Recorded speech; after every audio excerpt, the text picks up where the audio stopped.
Bunda-bunda, aku punya info selingan nih untuk tambahan informasi yang bermanfaat untuk bunda-bunda. Disimak ya. Bunda, ada beberapa penyakit yang rentan dialami orang dewasa. Yang pertama, pada usia 20 tahunan, orang dewasa terutama perempuan mulai mudah menderita kolesterol. Jadi pastikan Bunda memeriksa tingkat kolesterol secara berkala ya.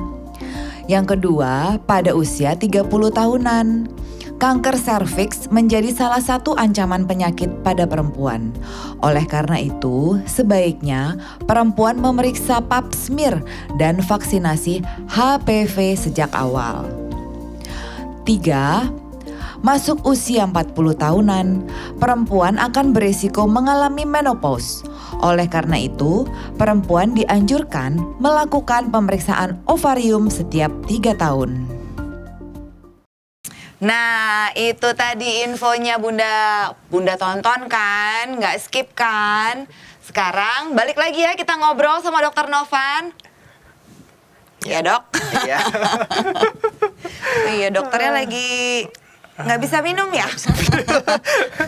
Dokternya alim, Bunda lagi puasa. Ya udah, alhamdulillah nggak apa-apa. Lanjut nih dok ke pertanyaan kita berikutnya.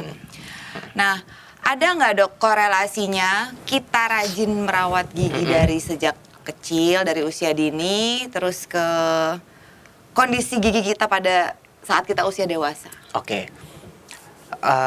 Jadi gini, banyak mungkin para orang tua ya, masih gigi susu nih, biarin aja, nggak kenapa-napa kok. Nanti aja juga tumbuh gigi dewasa. Kadang-kadang ada yang berpikiran seperti itu. Padahal sebenarnya ketika kita harus melakukan perawatan pada gigi susu itu harus dilakukan.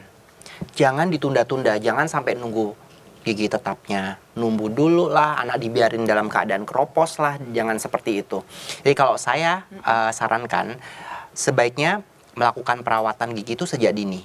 Tujuannya apa? Karena kalau gigi itu misalnya udah kena gigi susu nih, keropos, kena daerah syaraf giginya, kumannya masuk kan ke bawah. Ke bawah sebenarnya ada gigi tetap nih tumbuh.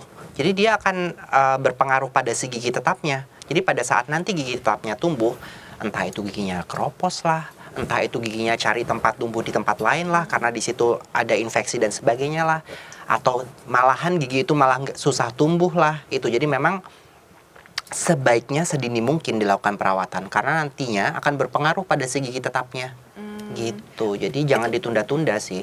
Penumpukan gigi itu yang sering kita dengar disebutnya gingsul bukan sih dok? Enggak ya, beda ya? Gingsul, ya, gingsul itu salah satunya kalau penumpukan gigi. Walaupun sebenarnya menurut beberapa orang kalau cewek kalau gingsul manis gitu ya.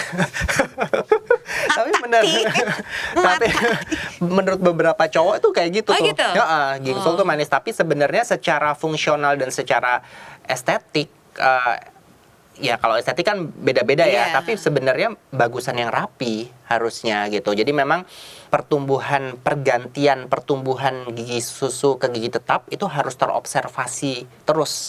Setiap biasanya sih kalau pada anak-anak sih dilakukan setiap 3-4 bulan sekali sih. 3-4 gitu. bulan sekali. Tapi memang efeknya ya harus berpengaruh sekali untuk pertumbuhan gigi dewasanya.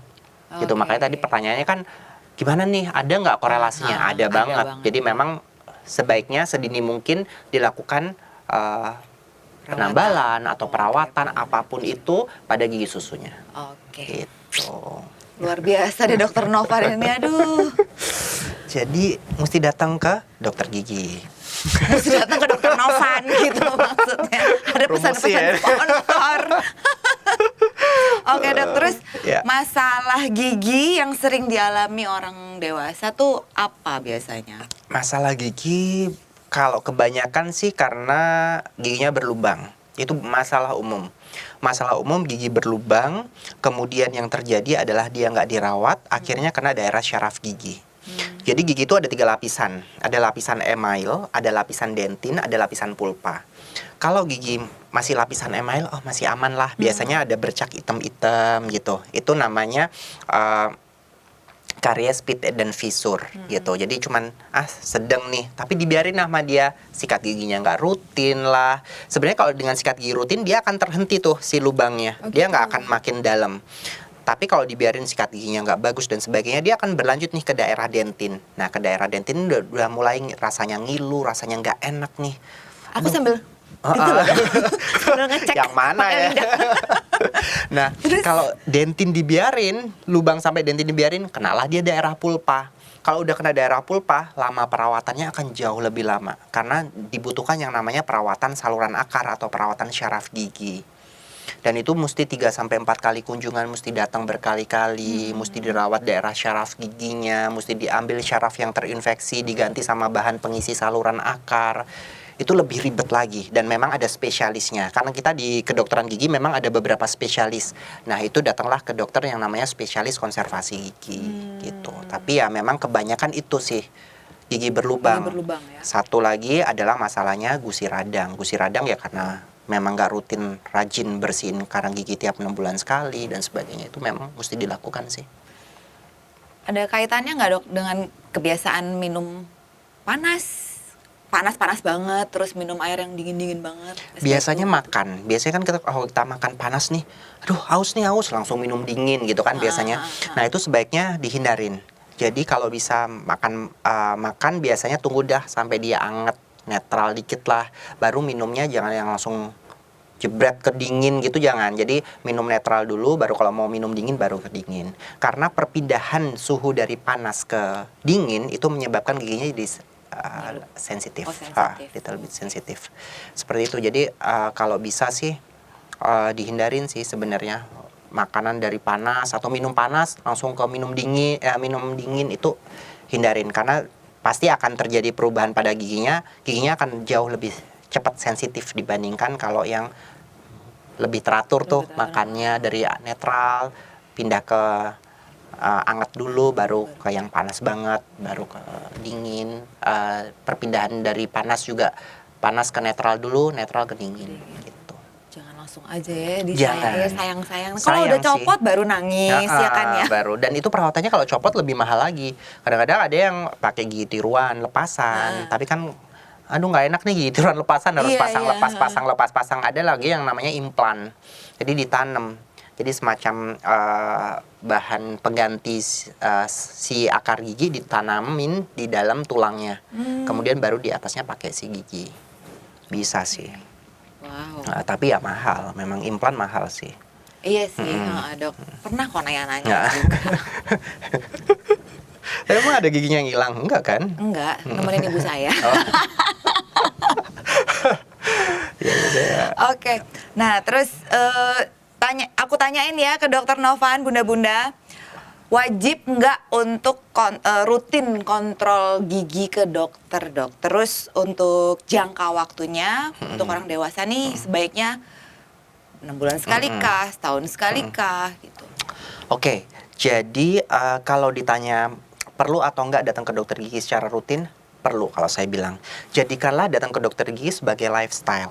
Jangan karena aduh aku rasa sakit nih baru datang ke dokter gigi. Aduh aku rasa nggak enak nih giginya, bau mulut nih baru datang ke dokter gigi. Jangan jadikan seperti itu. Jadikan sebagai lifestyle. Jadi memang aku pengen nih ke dokter gigi ya memang karena pengen ngecek giginya ada apa. Sesuatu yang tidak terlihat dengan kita akan terlihat dengan dokter gigi gitu. Berapa kali? Sebaiknya sih paling minimal itu dua kali setahun. Jadi tiap 6 bulan sekali. Tapi ada beberapa kasus yang memang mengharuskan dia biasanya datang 3-4 bulan sekali. Biasanya kalau ada kelainan tulang dan gusi. Artinya tulangnya mungkin ada kantong atau pocket di gusinya yang mengharuskan dia perawatan setiap 3-4 bulan sekali, itu memang harus datang. Apalagi kalau ada beberapa jenis air ludah yang air ludahnya kental. Air salivanya itu benar-benar padat kayak kental, jadi tidak cair. Itu pembentukan karang giginya akan jauh lebih cepat dibandingkan yang air ludahnya cair, encer. Gitu. Kayak saya nih air ludah saya tuh kental, jadi tiap 3 bulan sekali saya selalu udah bersihin karang gigi. Gitu. Karena pembentukan karangnya jauh lebih cepat. Muncul lagi ide pertanyaan yang agak aneh.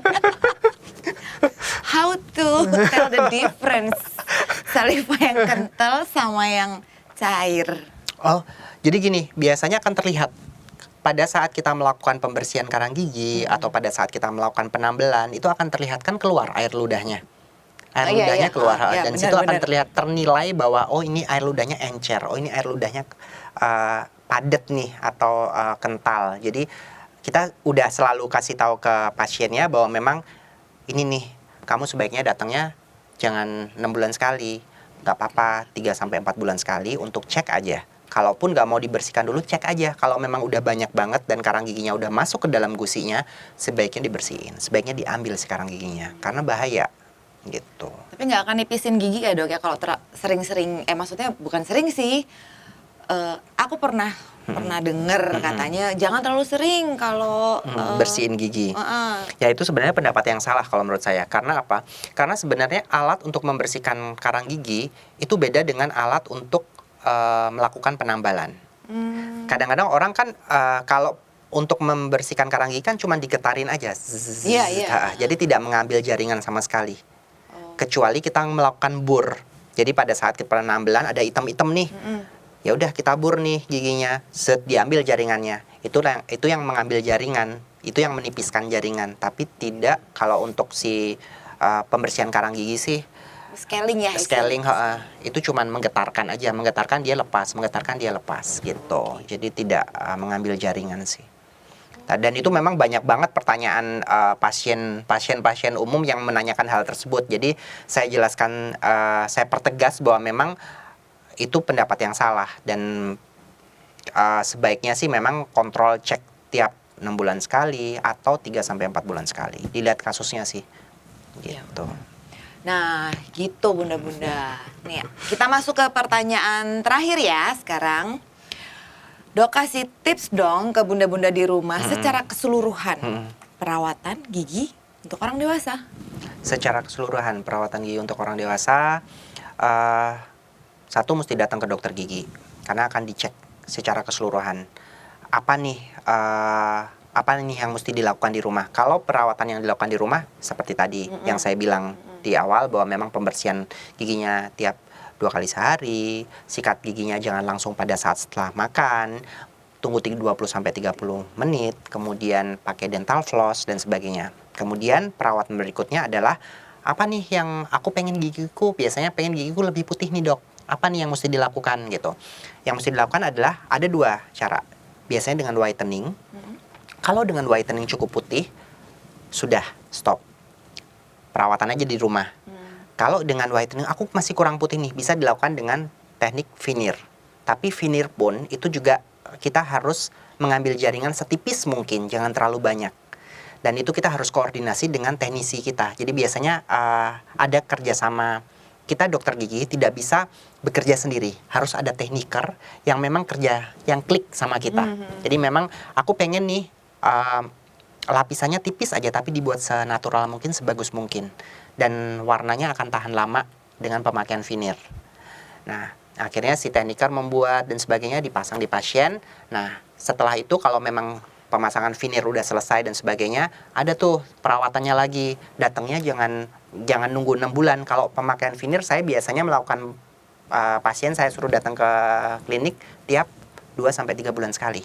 Oh, malah untuk lebih cek. jangkauannya lebih cepat karena kan pada saat veneer dipasang itu akan ada batas antara gusi dengan si veneer. Dan itu apabila tidak terkontrol akan menyebabkan yang namanya gusinya radang lah, gusinya tiba-tiba merah lah. Jadi memang harus setiap 2 sampai 3 bulan lah cek untuk tindakan veneer. Terus pakai ya biasa sih pakai dental floss dan sebagainya. Gitu. Standar untuk di rumah itu rajin sikat gigi, dental floss ya gitu ya. Ya. Kalau yang udah bermasalah banget. Kecuali dan satu lagi kalau apabila ada gusi radang sebenarnya banyak sih, kadang-kadang ada beberapa merek yang menjual ini nih untuk gusi radang nih, cepat untuk mengatasinya. Simple aja di rumah yang waktu itu sudah saya pernah katakan juga bahwa memang pakai air garam hangat aja cukup kok.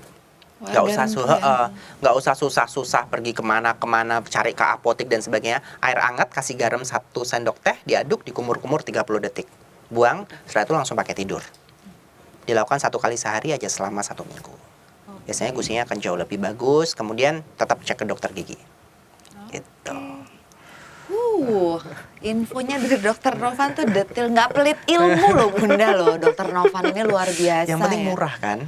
Iya, itu yang paling penting buat Bunda-Bunda tuh. Murah, jadi nggak usah beli macam-macam. Apa sih yang bisa kita, kalau bisa dengan tradisional, yang tradisional aja sih nggak kalau apa-apa. saya. Kadang-kadang ada juga yang dengan aloe vera, kadang-kadang ada juga tuh supaya giginya kuat, supaya giginya ini nggak apa-apa, dipakai aja. Aloe Gitu, vera dari yang Iya, kadang-kadang ada juga masih jalan sih penelitiannya. Tapi memang ada yang bilang bahwa dengan aloe vera itu akan menambah kekuatan dari si gigi itu. Gitu. daunnya. Iya, ada juga yang Getahnya juga itu? Oh ya? iya. Wow, Ada juga baru jadi tahu loh ini infonya. Luar biasa. jadi memang banyak banget yang penelitian sekarang sedang berjalan dan itu memang dari bahan-bahan yang sebenarnya kita di Indonesia itu tersedia semua gitu. Jadi memang cukup kaya kok Indonesia. Kayaknya aku harus bikin satu topik lagi ngundang Dokter Novan ini ngebahas perawatan gigi herbal. Iya nggak dok? Bener ya? Iya, benar, benar. Mau ya kalau aku undang Boleh, lagi? boleh. Ya udah deh, Bunda-bunda, segmen 2, akhirnya pertanyaan aku habis nih untuk Dokter Novan. Dan infonya aku yakin pasti semuanya bermanfaat untuk bunda-bunda di rumah. Jangan lupa untuk terus merawat gigi bunda-bunda di rumah ya. Oke, Dokter Novan, terima kasih banyak Sama-sama. ya udah mampir-mampir ke sini ngobrol sama Ya, aku. sama-sama, terima kasih. Ya, sampai ketemu Jangan lagi. bosan-bosan untuk undang saya karena saya akan kasih tips-tips yang terbaik buat bunda-bunda semua di rumah. Aku nggak akan bosan, asal aku kalau ke klinik Dokter Novan dikasih Oh, diskonan. pasti dong. Mulai ngelunjak. Ya udah, kita break dulu ya Oke. bunda-bunda. We'll be back.